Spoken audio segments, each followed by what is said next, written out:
Welcome to the Church Communications Podcast. I'm Katie Allred. And I'm Kenny Jahng. We want to help you become a better church communicator. And this is the place we're going to talk about strategies and best practices for your church. Let's get started.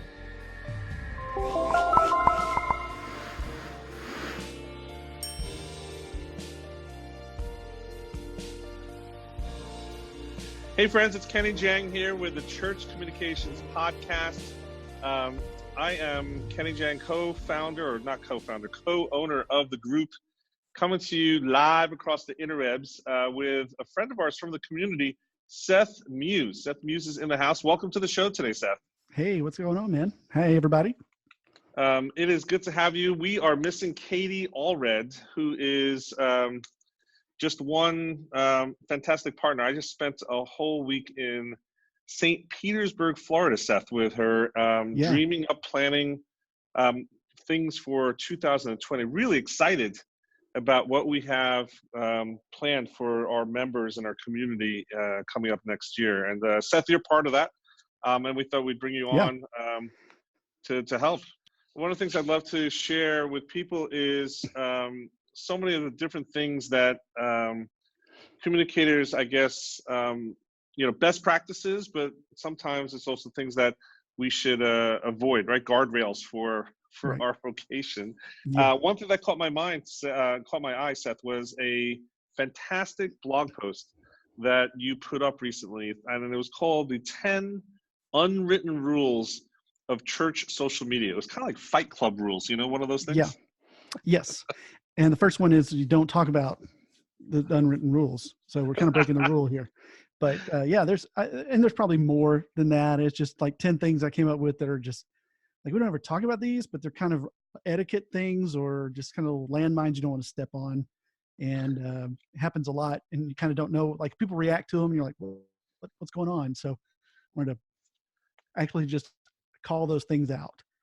Yeah, it's one of those like, you do see things like this happen across the list, and they're just all cringeworthy. Yeah. And sometimes you wonder, is it because they're a newbie to social media and the digital world and the netiquette? Do you remember that word netiquette came out like 10 years ago? No, I like it. I've not heard that. I'm behind though. It was one of those really nerdy things people was using a decade ago. But yes, there are definitely unwritten rules, things that you really shouldn't be doing yourselves. There might be some that I think might be debatable. So let's go down. I thought today what we'd do is we'd share the first half of the list, and this would be a two-part series where the second half of the list will take next week in next week's episode because there's enough to chat about this first 5 on the list. So why don't we go down the list? What's the first unwritten rule that we shouldn't be doing? Well, the first one is probably my favorite one because it's so debatable and it really doesn't matter. It's don't like your own posts. It's like when you like post something as your church or as yourself, and then you as that entity that posted it like it, and it just kind of makes you look lame. It doesn't really have a lot of effect on the algorithm or anything like that. It really, I mean, you can do it if you want to, kind of thing, but it just kind of makes you look a little bit like, I don't know, it makes you look a little lame, a little silly, It's kind of, I've given myself this huge high five, or whatever, for accomplishing nothing except posting. I must say, Seth, it is a rule that you shouldn't be liking a post, but how many of us have actually done it ourselves? And let me just go a little further. I actually think it was on someone's post recently. I was one of those, like, you might be a church communicator if you actually liked your post from all your other accounts that you've set up and managed, right? Like, so you can get 10 likes out of the gate because you're logging in, logging out and stuff. Yeah, it is a common practice. Like if you post something as a church to go, okay, everybody on staff, go like it and share it.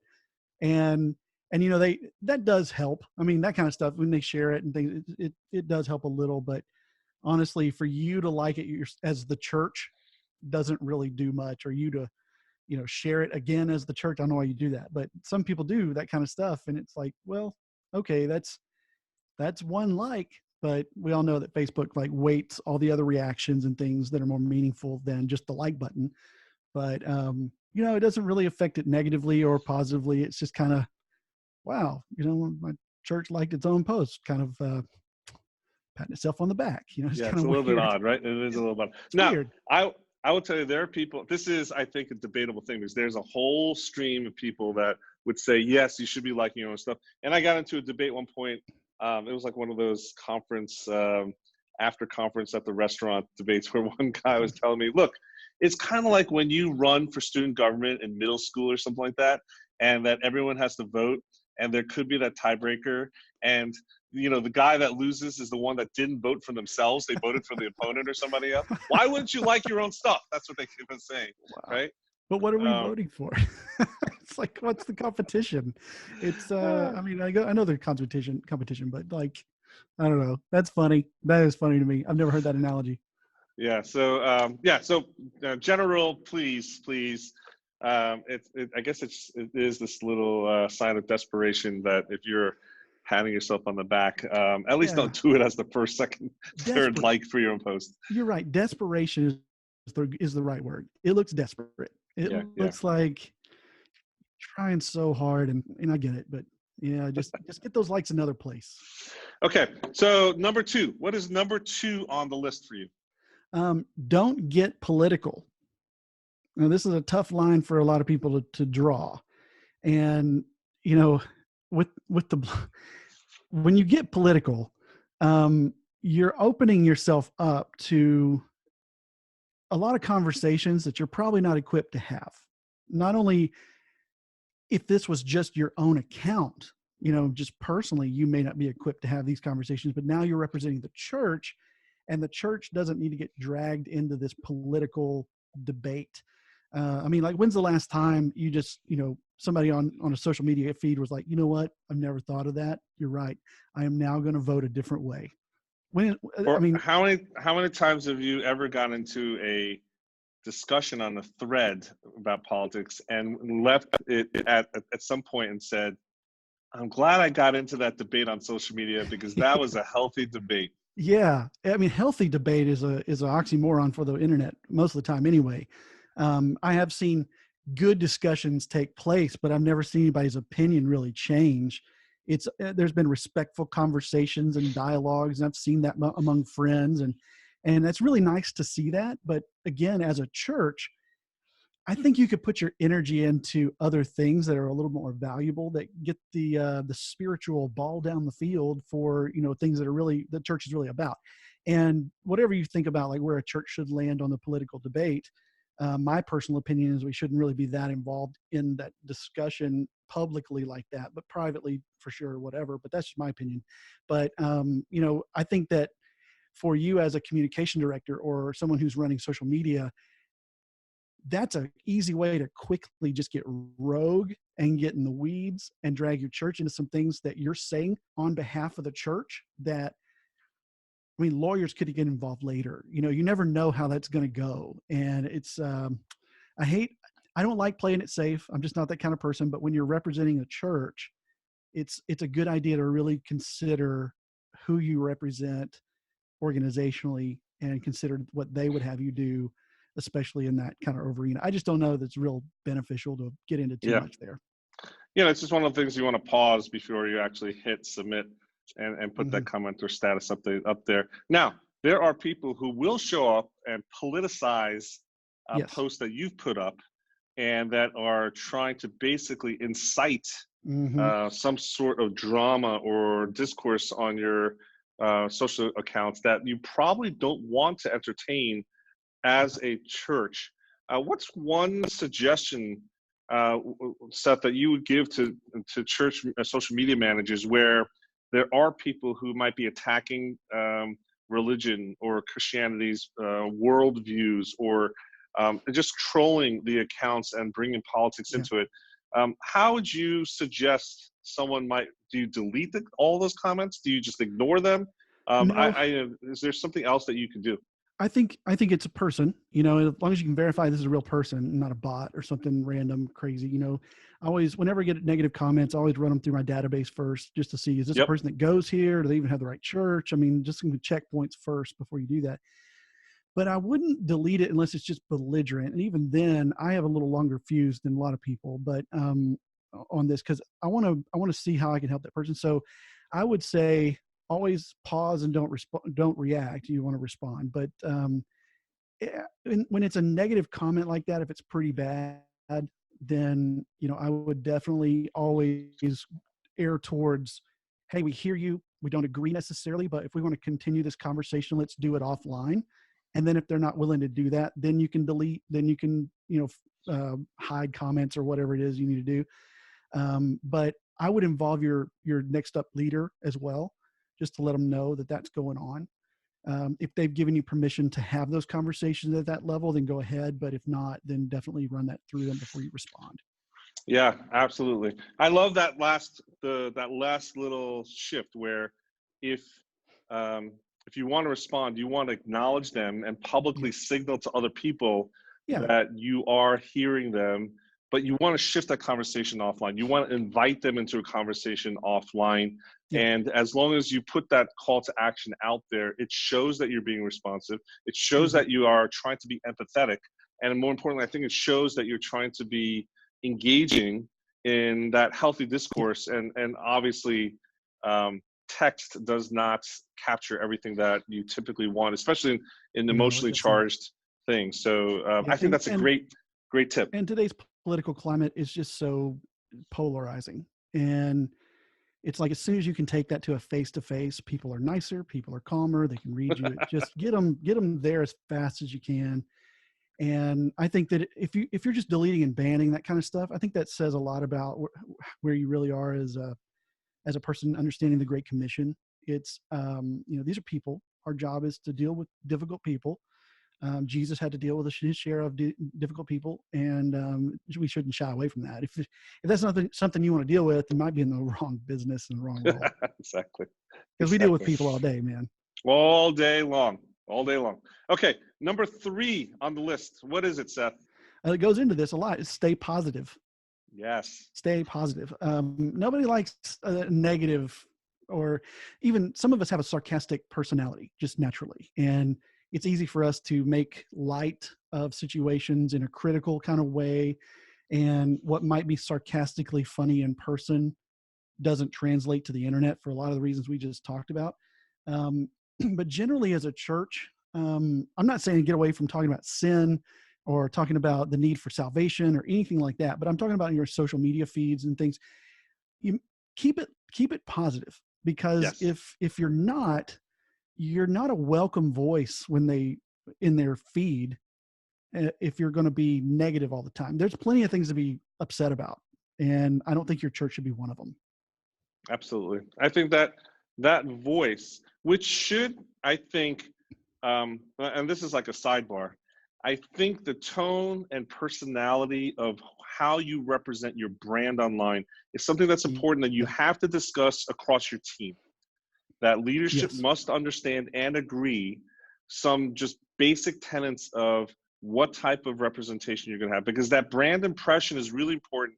People see you online, take you as a representation of the offline experience, and when they come and visit you offline or engage in any of the programs, it needs to be congruent. And so that's one of those things that it's really important, and staying positive. Always, I think I can't think of any use case scenario where not staying positive is in your favor. Staying positive is in your favor to support and supplement every other brand touch point that you have going across the ecosystem. And if you're a story brand person, you'd understand that, when people are coming to your church, they're looking for a guide, not a hero. Yes. Heroes are negative. They got a problem, right? They're dealing with issues. That's a negative outlook. They're trying to change their world. Guides are not negative. Guides are positive. They have it figured out, done this before. And if you want to help that person, then your position is to be positive. It's to be, I've got this figured out. Not that you're perfect or you don't have problems. I mean, we need to be authentic, but the idea is that I'm not constantly reminding you of all the things that are out there. I'm not constantly reminding you of all the things that could go wrong. I'm not just spewing this negativity and making you feel down. I'm trying to help you get through it. And we'll deal with it. I go to my own guide to help me through it when I get to be the hero for whatever, and the church can do the same. But it's not our people. And so on social media, when people are interacting with us there, it's just a smart move to keep things light, keep things positive, because then you're a welcome voice into their life on a regular Yep, basis. And absolutely. that's building a platform. And that, again, Katie and I went through certification this year for Story Brand as guides. And I think that's one of the really, it's a simple, intuitive concept. There really isn't that much secret sauce behind that part of it, that you need not to be, you let your audience be the hero, not you. It's not about you, it's about them. Yeah. But that little pivot has such wide implications for the ability to engage your audience and draw them in. So I love it. Absolutely. I love it. So that voice is really important. Let's go to number 4, Seth. What's 4 on your list? Number 4 is probably the most important one. And it's just kind of a basic rule of social media, is to like and share as much of your people's stuff as you can, but be careful how you do it. Be careful commenting. I think can we break that down into 2 parts? Yeah. So you're advocating that literally your people's stuff, meaning your volunteers, your donors, your congregation members, that you are actively seeing their stuff in your feed because they're following you. And should you be following personal accounts from your church corporate account? Yes. I think yes. I think you should follow businesses in your neighborhood. I think you should follow personal accounts of people that go there or visit. And it takes a little bit of understanding. Like if you're at a bigger church, it's going to be harder to gauge like who's really here, who's a guest. Right. You can't really get into all that. So you kind of have to keep it generic in how you do this. That's why I'm saying be careful how you do this, because you might have somebody who visited your church, liked your Instagram, and your policy is I'll just follow theirs back. And then they have a picture of their, girls' night, and everybody's got wine in their hand and they're woo, and your church isn't down with that. But then your church is seeing it and going, I like it. It's like, well, if that's not within your church's realm, you may not like or comment on that one, because then you're the church commenting on their, girls' night, which it's kind of like, ooh, I didn't know God was watching, and like it freaks them out a little bit. So you got to watch that relationship there and how you do it. So I kind of limit mine to when people post photos of their kids, I'll say something like, they're great, like they got a new drawing. Oh, that's awesome. Way to go. Just encouraging things. Or when people compliment us or share our stuff, I'll comment on it and go, we'd love to have so-and-so here you're sharing this with, or, just little small comments like that to let them know we're there. It's not really going to generate a ton of conversation, but it might create conversations within their groups. So absolutely, if I can stoke the fire of conversation a little bit in their comment section on Instagram, Facebook, or whatever, and then kind of back out and let my people do their work, I think that's ideal. Anytime we've had people like take pictures of their kids who got their black belt at Taekwondo, or showed a video of their son who ran a touchdown, I'll share that to our church account. Just like, congratulate Billy, he ran a 40-yard touchdown. It's pretty awesome. And people like, yay, way to go. I'll share it in stories or Facebook or whatever, and people love that kind of thing. Just spreading the community. And now with Facebook groups, being able to segment people in, it's a lot easier to do that there than it was before, because you have a group of people that are, it's a private, you can set it to a private group, so not everybody can just see everything that's going on. And then I guess the rule here though is that you can do that kind of stuff that's affirmational, that's encouraging. Yeah. But the commenting is, you just need to be a little bit more sensitive, because you're commenting from the institution's account. It is the church, which represents Christianity, represents religion, represents Jesus or God to many people. You don't have the control. You have influence in terms of behavior over time, but you don't have control what baggage people might have with all those different topics coming to your church. And so especially those that might not be initiated or are unchurched on their friends network. So seeing commenting is just one of those things that, I think for me, sometimes I'll just flip to my personal account and I'll comment as my personal account versus the corporate. Yeah, you can do that. And I think that that's kosher, because that's a personal relationship and that's not representing the institution or fancy term, the federal headship of the congregation. Yeah. And so I love that. I love that thing. So you need to be social, but you got to be careful. And I think if you're using the church's account to comment or do some of this, you kind of have to use a little common sense. Like, you just don't be weird, right? Like, the church can be weird about stuff sometimes. We're awkward. Just don't be weird. Think about it as like, if the church commented on this for me, would I think that's odd or a little awkward or weird or something? And maybe don't do that. But it's like, that's a tough line to Yeah. ride there. I mean, it really is. It's like you're kind of going up to the line and seeing where it is. And I think that you have to just know your culture, know your people. But most churches are not massive mega churches. You know everybody, you know who you are. So it's a rule that, you can tell who's who, and who you can share and who you can't. And whose kids are foster kids you shouldn't share or whatever, you kind of know that. But in a bigger church, you just have to be a little more careful, a little more, maybe a little safer, and dial it back. But And a good rule of thumb for me is anytime someone comments or shares or posts something about a church experience, about your church in particular, about something that happened at church or at a church event or with a group from the church, like a small group, a life group, that's the stuff you want to repost in stories. And Absolutely. You want to celebrate them, and you want to just encourage them, go wild with those stickers. Right, and just really have fun with it, because they made the first move to call out the church, right? Especially if they're tagging you. And I mean, even if it's like kids, they put a picture of their kids out. It's like they're here showing you what's going on in this group, and so it's like they've tagged you in it. It's like if you know your people, you have to know them. That can be okay. You have to just be aware. And absolutely. And it goes with my principle that we teach churches, is that there's this paparazzi preview principle, that what you want to do is take the positive part of paparazzi culture, and that is leaving no stone unturned, right? Paparazzi, leave it so that you don't have to have any creativity. You don't need to think. It actually shows, not tells, what the culture is like. And so when someone is actually showing a picture of what it's like, of community life, church life, that's showing, not telling, you want to use that to your advantage as a church communicator to show everyone else how dynamic your church life is. And so that's anyway, again, it's powerful.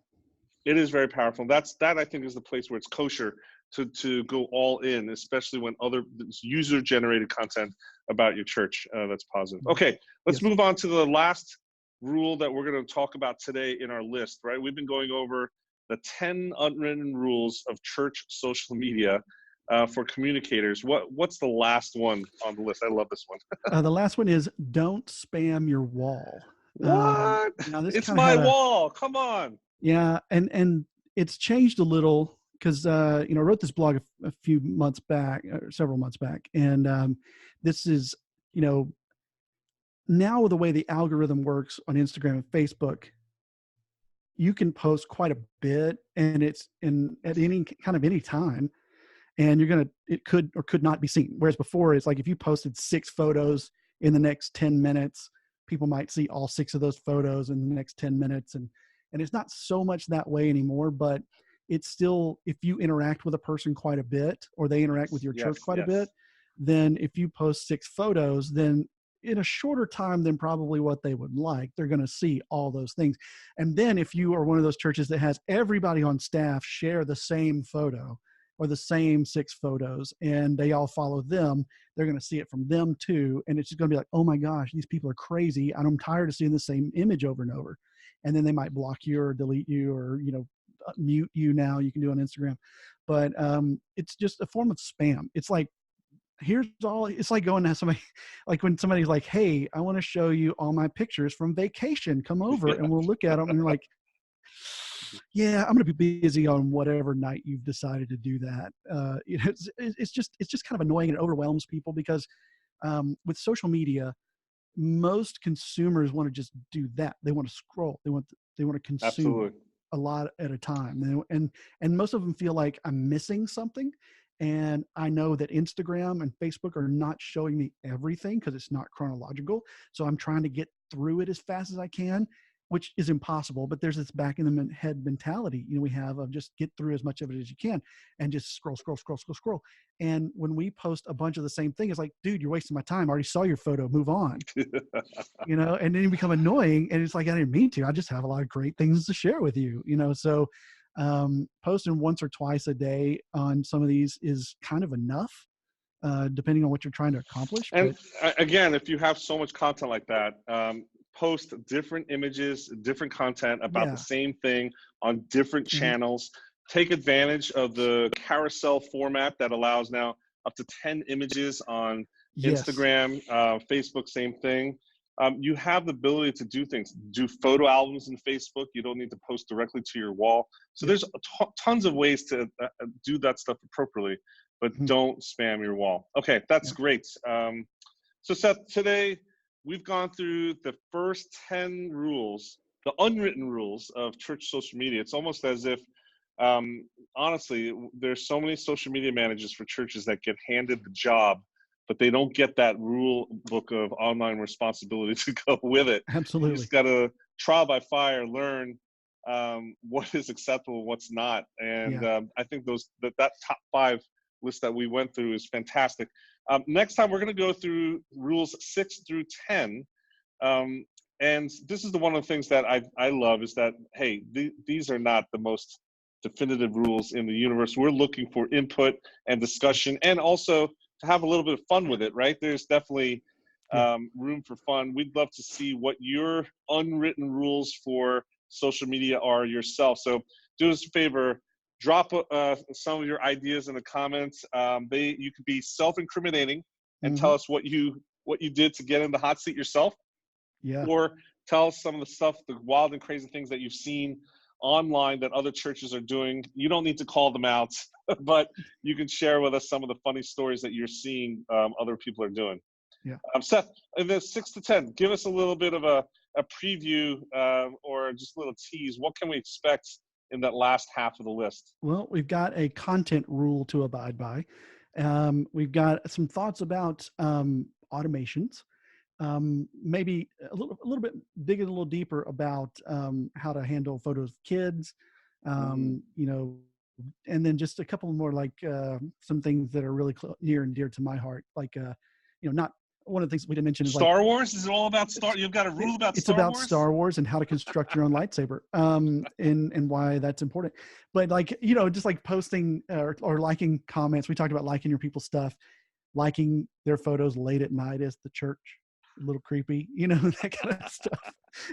We'll get into some of that. I can't wait. So, folks, if you like today's episode, please drop some comments and let us add to this list. We want this list to grow. I think we're having a little bit of fun time. It's one of those things where we say, hey, look, take your work seriously, but don't take yourself so seriously. Seth is definitely one of the guys in the community that fits that bill. And I'm looking forward to next week, Seth, when we get together again and go over the rest of the list. Till then, Seth, what's the one big idea or takeaway that you think everyone should have coming out of this episode in particular? Well, I think you said it. It's like we can because what we do is serious, we can't take ourselves too seriously. We have a big job, and that involves just this whole plethora of means to get it done. And, sometimes it is a meme. Sometimes it is a joke. Sometimes it is something silly, but sometimes it's very serious. Sometimes, it's like we can't ignore the side where it's like, we kind of know these are rules. Let's yeah, absolutely talk about that a little bit. And we're weird sometimes. That's okay. Yeah, we do some weird stuff. Let's talk about the weird stuff that we do. So we'll talk about more weirdness next week here on the Church Communications Podcast. In the meantime, I invite you guys to check out our community. If you're not part of our Facebook group with 21,000 church communicators across the globe, you got to check that out. It's the Church Communications Facebook group.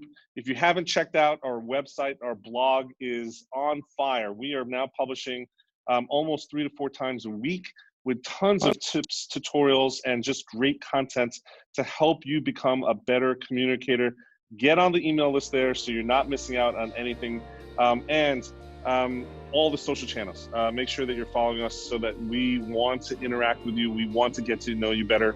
And Next week, we'll be back with another episode following up with the rules number 6 through 10 of the Unwritten Rules for social media. I'm Kenny Jahng and Seth Muse here. Checking out for the week. Remember, be social, stay social.